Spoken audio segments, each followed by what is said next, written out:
Une heure après, le steamer Henrietta dépassait le lightboat qui marque l'entrée de l'Hudson, tournait la pointe de Sandy Hook et donnait en mer. Pendant la journée, il prolongea Long Island au large du feu de Fire Island et courut rapidement vers l'est. Le lendemain, 13 décembre à midi, un homme monta sur la passerelle pour faire le point. Certes, on doit croire que cet homme était le capitaine Speedy. Pas le moins du monde. C'était Phileas Fogg Esquire. Quant au capitaine Speedy, il était tout bonnement enfermé à clé dans sa cabine et poussait des hurlements qui dénotaient une colère, bien pardonnable, poussée jusqu'au paroxysme. Ce qui s'était passé était très simple. Phileas Fogg voulait aller à Liverpool. Le capitaine ne voulait pas l'y conduire. Alors Phileas Fogg avait accepté de prendre passage pour Bordeaux et, depuis 30 heures qu'il était à bord, il avait si bien manœuvré à coups de banknotes que l'équipage, matelots et chauffeurs, équipage un peu interlope qui était en assez mauvais termes avec le capitaine, lui appartenait. Et voilà pourquoi Phileas Fogg commandait au lieu et place du capitaine Speedy, pourquoi le capitaine était enfermé dans sa cabine et pourquoi enfin l'Henrietta se dirigeait vers Liverpool. Seulement, il était très clair, à voir manœuvrer M. Fogg, que M. Fogg avait été marin. Maintenant, comment finirait l'aventure ? On le saurait plus tard. Toutefois, Mrs. Aouda ne laissait pas d'être inquiète sans en rien dire. Fix, lui, avait été abasourdi tout d'abord. Quant à Passepartout, il trouvait la chose tout simplement adorable. Entre 11 et 12 nœuds, avait dit le capitaine Speedy. Et en effet, l'Henrietta se maintenait dans cette moyenne de vitesse.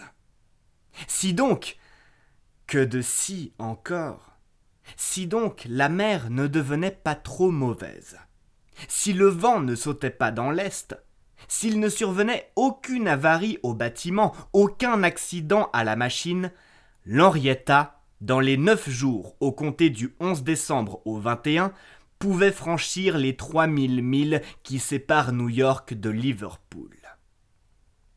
Il est vrai qu'une fois arrivé, l'affaire de l'Henrietta brochant sur l'affaire de la banque, cela pouvait mener le gentleman un peu plus loin qu'il ne voudrait. Pendant les premiers jours, la navigation se fit dans d'excellentes conditions. La mer n'était pas trop dure, le vent paraissait fixé au nord-est, les voiles furent établies et, sous ses goélettes, l'Henrietta marcha comme un vrai transatlantique. Passepartout était enchanté. Le dernier exploit de son maître, dont il ne voulait pas voir les conséquences, l'enthousiasmait. Jamais l'équipage n'avait vu un garçon plus gai, plus agile. Il faisait 1000 amitiés aux matelots et les étonnait par ses tours de voltige. Il leur prodiguait les meilleurs noms et les boissons les plus attrayantes. Pour lui, il manœuvrait comme des gentlemen et les chauffeurs chauffaient comme des héros. Sa bonne humeur, très communicative, s'imprégnait à tous. Il avait oublié le passé, les ennuis, les périls. Il ne songeait qu'à ce but, si près d'être atteint, et parfois il bouillait d'impatience, comme s'il eût été chauffé par les fourneaux de l'Henrietta. Souvent aussi, le digne garçon tournait autour de Fix. Il le regardait d'un œil qui en disait long, mais il ne lui parlait pas, car il n'existait plus aucune intimité entre les deux anciens amis. D'ailleurs, Fix, il faut le dire, n'y comprenait plus rien. La conquête de l'Henrietta, l'achat de son équipage, ce Fogg manœuvrant comme un marin consommé, tout cet ensemble de choses l'étourdissait. Il ne savait plus que penser. Mais après tout, un gentleman qui commençait par voler 50 000 livres pouvait bien finir par voler un bâtiment. Et Fix fut naturellement amené à croire que l'Henrietta, dirigé par Fogg, n'allait point du tout à Liverpool, mais dans quelque point du monde où le voleur, devenu pirate, se mettrait tranquillement en sûreté. Cette hypothèse, il faut bien l'avouer, était on ne peut plus plausible, et le détective commençait à regretter très sérieusement de s'être embarqué dans cette affaire. Quant au capitaine Speedy, il continuait à hurler dans sa cabine, et Passepartout, chargé de pourvoir à sa nourriture, ne le faisait qu'en prenant les plus grandes précautions, quelque vigoureux qu'il fût. Monsieur Fogg, lui, n'avait même plus l'air de se douter qu'il y eût un capitaine à bord. Le 13, on passa sur la queue du banc de Terre-Neuve. Ce sont là de mauvais parages. Pendant l'hiver surtout, les brumes y sont fréquentes, les coups de vent redoutables. Depuis la veille, le baromètre, brusquement abaissé, faisait pressentir un changement prochain dans l'atmosphère. En effet, pendant la nuit, la température se modifia, le froid devint plus vif et en même temps le vent sauta dans le sud-est. C'était un contretemps. Monsieur Fogg, afin de ne point s'écarter de sa route, dut serrer ses voiles et forcer de vapeur. Néanmoins, la marche du navire fut ralentie, attendu l'état de la mer, dont les longues lames brisaient contre son étrave. Il éprouva des mouvements de tangage très violents, et cela au détriment de sa vitesse. La brise tournait peu à peu à l'ouragan, et l'on prévoyait déjà le cas où l'Henrietta ne pourrait plus se maintenir debout à la lame. Or, s'il fallait fuir, c'était l'inconnu, avec toutes ses mauvaises chances. Le visage de Passepartout se rembrunit en même temps que le ciel, et, pendant 2 jours, l'honnête garçon éprouva de mortelles transes. Mais Phileas Fogg était un marin hardi qui savait tenir tête à la mer, et il fit toujours route, même sans se mettre sous petite vapeur. L'Henrietta, quand elle ne pouvait s'élever à la lame, passait au travers, et son pont était balayé en grand, mais elle passait. Quelquefois aussi l'hélice émergeait, battant l'air de ses branches affolées, lorsqu'une montagne d'eau soulevait l'arrière hors des flots, mais le navire allait toujours de l'avant. Toutefois, le vent ne fraîchit pas autant qu'on aurait pu le craindre. Ce ne fut pas un de ces ouragans qui passent avec une vitesse de 90 000 à l'heure. Il se tint au grand frais, mais malheureusement il souffla avec obstination de la partie du sud-est et ne permit pas de faire de la toile. Et cependant, ainsi qu'on va le voir, il eût été bien utile de venir en aide à la vapeur. Le 16 décembre, c'était le 75e jour écoulé depuis le départ de Londres. En somme, l'Henrietta n'avait pas encore un retard inquiétant. La moitié de la traversée était à peu près faite, et les plus mauvais parages avaient été franchis. En été, on eût répondu du succès. En hiver, on était à la merci de la mauvaise saison. Passepartout ne se prononçait pas. Au fond, il avait espoir, et, si le vent faisait défaut, du moins il comptait sur la vapeur. Or, ce jour-là, le mécanicien étant monté sur le pont, rencontra M. Fogg et s'entretint assez vivement avec lui. Sans savoir pourquoi, par un pressentiment sans doute, Passepartout éprouva comme une vague inquiétude. Il eût donné une de ses oreilles pour entendre de l'autre ce qui se disait là. Cependant, il put saisir quelques mots, ceux-ci, entre autres, prononcés par son maître. « Vous êtes certain de ce que vous avancez ?»« Certain, monsieur, » répondit le mécanicien. « N'oubliez pas que, depuis notre départ, nous chauffons avec tous nos fourneaux allumés. Et si nous avions assez de charbon pour aller à petite vapeur de New York à Bordeaux, nous n'en avons pas assez pour aller à toute vapeur de New York à Liverpool. » J'aviserai.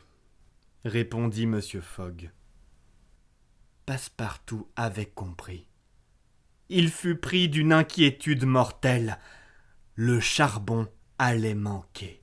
« Ah, si mon maître part celle-là, se dit-il, décidément ce sera un fameux homme. » Et, ayant rencontré Fix, il ne put s'empêcher de le mettre au courant de la situation.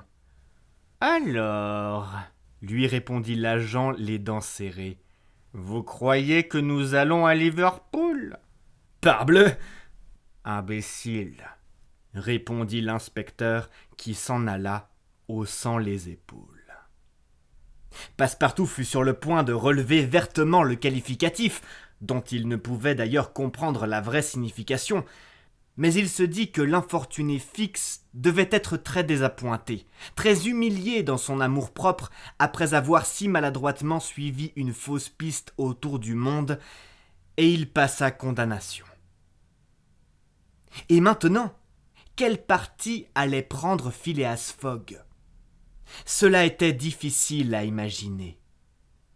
Cependant, il paraît que le flegmatique gentleman en prit un, car le soir même il fit venir le mécanicien et lui dit « Poussez les feux, et faites route jusqu'à complet épuisement du combustible. » Quelques instants après, la cheminée de l'Henrietta vomissait des torrents de fumée. Le navire continua donc de marcher à toute vapeur. Mais, ainsi qu'il l'avait annoncé, 2 jours plus tard, le 18, le mécanicien fit savoir que le charbon manquerait dans la journée. « Que l'on ne laisse pas baisser les feux, répondit M. Fogg. Au contraire, que l'on charge les soupapes. » Ce jour-là, vers midi, après avoir pris hauteur et calculé la position du navire, Phileas Fogg fit venir Passepartout et il lui donna l'ordre d'aller chercher le capitaine Speedy. C'était comme si on eût commandé à ce brave garçon d'aller déchaîner un tigre, et il descendit dans la dunette, se disant « Positivement, il sera enragé !» En effet, quelques minutes plus tard, au milieu de cris et de jurons, une bombe arrivait sur la dunette. Cette bombe, c'était le capitaine Speedy. Il était évident qu'elle allait éclater. « Où sommes-nous » Telles furent les premières paroles qu'il prononça au milieu des suffocations de la colère, et certes, pour peu que le digne homme eût été apoplectique, il n'en serait jamais revenu.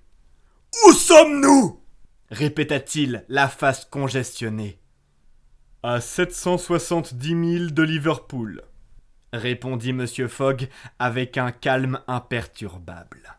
« Pirates » s'écria Andrew Speedy. « Je vous ai fait venir, monsieur. »« Écumeur de mer » Monsieur, reprit Phileas Fogg, pour vous prier de me vendre votre navire. »« Non, par tous les diables, non !»« C'est que je vais être obligé de le brûler. »« Brûler mon navire ?» ?»« Oui, du moins dans ses eaux, car nous manquons de combustible. »« Brûler mon navire ?» s'écria le capitaine Speedy, qui ne pouvait même plus prononcer les syllabes. « Un navire qui vaut 50 000 $. » »« En voici 60 000. » répondit Phileas Fogg en offrant au capitaine une liasse de banknotes. Cela fit un effet prodigieux sur Andrew Speedy. On n'est pas américain sans que la vue de 60 000 $ vous cause une certaine émotion. Le capitaine oublia en un instant sa colère, son emprisonnement, tous ses griefs contre son passager. Son navire avait 20 ans. Cela pouvait devenir une affaire d'or. La bombe ne pouvait déjà plus éclater. M. Fogg en avait arraché la mèche. « Et la coque en fer me restera » dit-il d'un ton singulièrement radouci. « La coque en fer et la machine, monsieur. Est-ce conclu ?»« Conclu. » Et Andrew Speedy, saisissant la liasse de banknotes, les compta et les fit disparaître dans sa poche. Pendant cette scène, Passepartout était blanc. Quant à Fix, il faillit avoir un coup de sang. Près de 20 000 livres dépensés, et encore ce Fogg qui abandonnait à son vendeur la coque et la machine, c'est-à-dire presque la valeur totale du navire. Il est vrai que la somme volée à la banque s'élevait à 55 000 livres. Quand Andrew Speedy eut empoché l'argent, « Monsieur, lui dit Monsieur Fogg, que tout ceci ne vous étonne pas. Sachez que je perds 20 000 livres si je ne suis pas rendu à Londres le 21 décembre à 8h45 du soir. Or, j'avais manqué le paquebot de New York et, comme vous refusiez de me conduire à Liverpool... » « Et j'ai bien fait par les 50 000 diables de l'enfer !» s'écria Andrew Speedy. « Puisque j'y gagne au moins 40 000 $. » Puis, plus posément, « Savez-vous une chose ?» ajouta-t-il. « Capitaine... Fogg. Capitaine Fogg. Eh bien... il y a du Yankee en vous. » Et après avoir fait à son passager ce qu'il croyait être un compliment, il s'en allait, quand Monsieur Fogg lui dit « Maintenant ce navire m'appartient. »« Certes, de la quille à la pomme d'Emma, pour tout ce qui est bois, s'entend. »« Bien. Faites démolir les aménagements intérieurs et chauffez avec ces débris. » On juge ce qu'il fallut consommer de ce bois sec pour maintenir la vapeur en suffisante pression.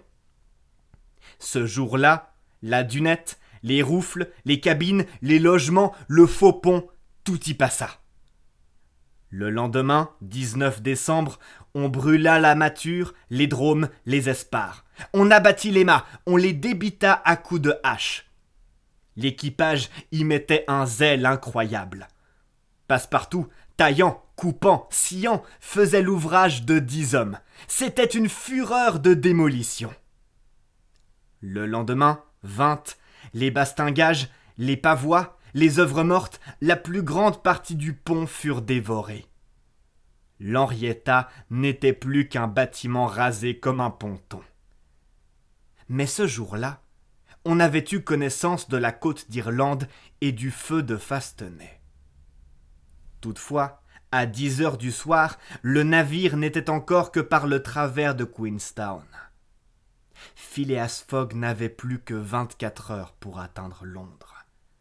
Or, c'était le temps qu'il fallait à l'Henrietta pour gagner Liverpool, même en marchant à toute vapeur.